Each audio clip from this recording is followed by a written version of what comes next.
নমস্কার বন্ধুরা, Bengali sports tactics টকে আপনাকে স্বাগত। এই ভিডিওতে আমরা কথা বলবো ইস্টবেঙ্গল এবং মোহনবাগানের ডার্বি ম্যাচ নিয়ে। গোয়ার ফাতোরদা স্টেডিয়ামে মুখোমুখি হয়েছিল মোহনবাগান এবং ইস্টবেঙ্গল।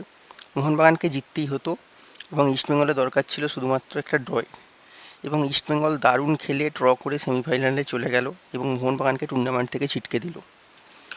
তবে মোহনবাগানকে আরও আক্রমণাত্মক হওয়া উচিত ছিল। দেখা গেল প্রথমার্ধে ইস্টবেঙ্গলই বেশি আক্রমণাত্মক খেললো। অস্কার যে স্ট্র্যাটেজিতে মলিনাকে পিছনে ফেলে দিল, মলিনা কি ভুল শোধরাবে না ম্যানেজমেন্ট তাকে ছাঁটাই করবে সেটাই এখন দেখার। মলিনা সেকেন্ড হাফে অনেক চেষ্টা করেছিল, কামিংস, রবসন রবিনো, দিমিত্রি পেট্রাতস সবাইকে তিনি নামিয়েছিলেন, কিন্তু কোনেও কাজের কাজ হয়নি।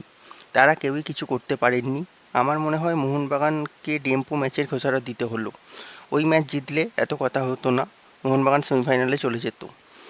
আর মোহনবাগানের ফিটনেস লেভেল নিয়ে যদি দেখা যায়, খুবই পুয়ার। প্লেয়াররা কেউই পুরোপুরি ম্যাচ ফিট না, সেটা আজকের ম্যাচ দেখেই বোঝা গেল। মেহতাব সিং আর আপুইয়া ছাড়া সবাইকেই স্ট্রাগল করতে দেখা গেল আজকে।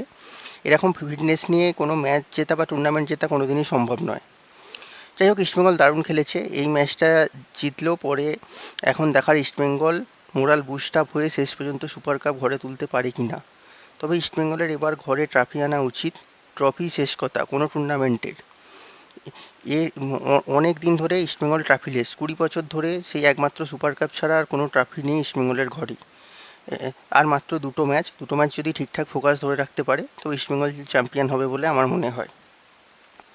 তবে এই সুপার কাপ যদি অস্কার ঘরে আনতে না পারে, আবার সমালোচনার মুখে পড়বে, কারণ অনেক দিন হয়ে গেল তিনি ট্রফি দিতে পারেননি। যাই হোক, ইস্টবেঙ্গলের পরবর্তী ম্যাচ হয়তো বেঙ্গালুরুর সাথে পড়বে। গ্রুপ সি টপার যে হবে, সম্ভবত বেঙ্গালুরুই সাথেই পড়তে পারে। দেখা যাক ইস্টবেঙ্গল সেই ম্যাচ নিয়ে কী প্রস্তুতি নেয়। এই বলে ভিডিওটা শেষ করলাম। আমার নতুন চ্যানেল, দয়া করে সবাই সাবস্ক্রাইব করে দেবেন, লাইক করবেন। ধন্যবাদ, আবার দেখা হবে পরের ভিডিওতে।